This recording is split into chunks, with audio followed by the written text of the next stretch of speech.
I would now like to introduce Eileen De Ravin from the Equator Initiative.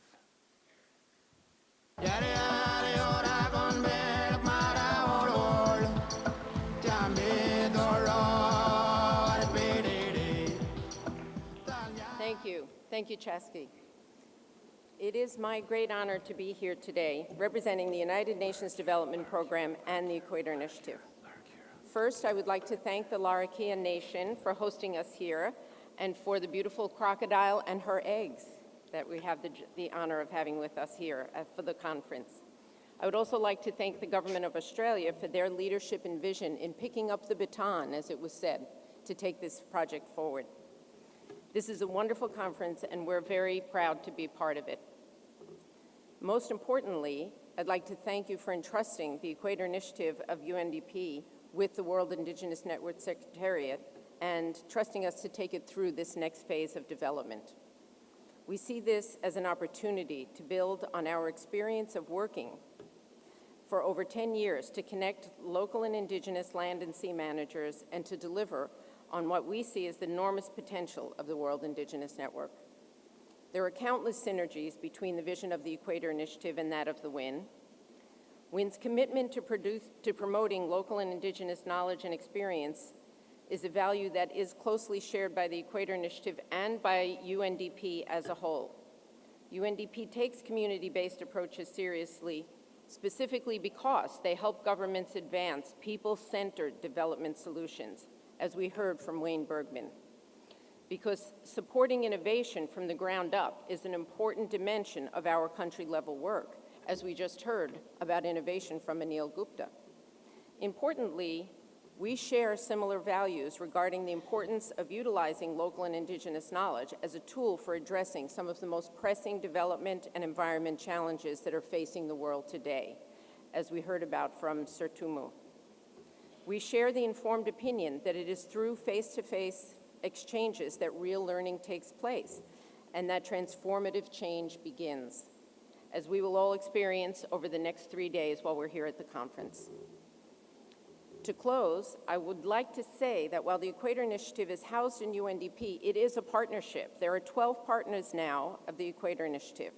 And many of our partners, and in fact many Equator Prize winners from the past years, are here with us in the room today.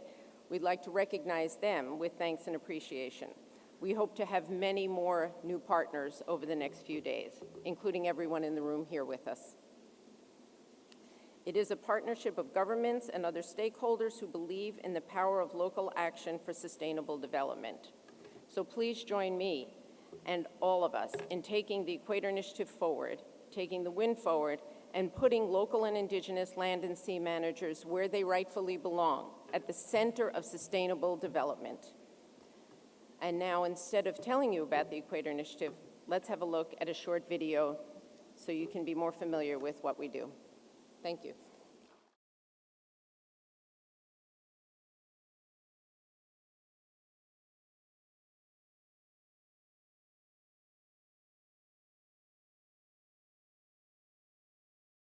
Ladies and gentlemen, I have the honor of addressing you today on behalf of 25 community leaders who are in New York to receive the UNDP Equator Prize.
When the world is so full of much negative news and happenings, Aharam is like a tiny island which is so green and beautiful.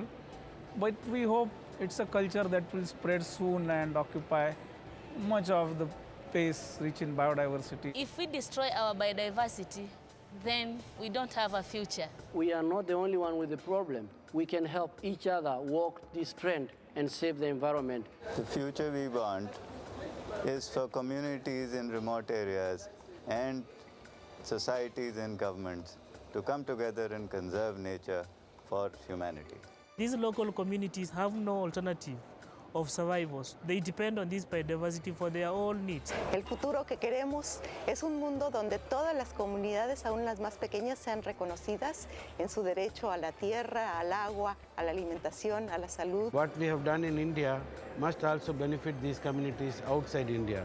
That's a great work that Equator Prize has been able to support in terms of scaling up. Governments have an enormous amount to learn from individuals, communities, and that's what the Equator Initiative is all about. This prize was created so that we could highlight the very best examples of win-win initiatives where communities were both generating a livelihood and looking after the ecosystem in which they live. Equator Initiative's activities is it's bringing in community knowledge together onto one forum. Local and indigenous community experience is essential for meeting the Millennium Development Goals.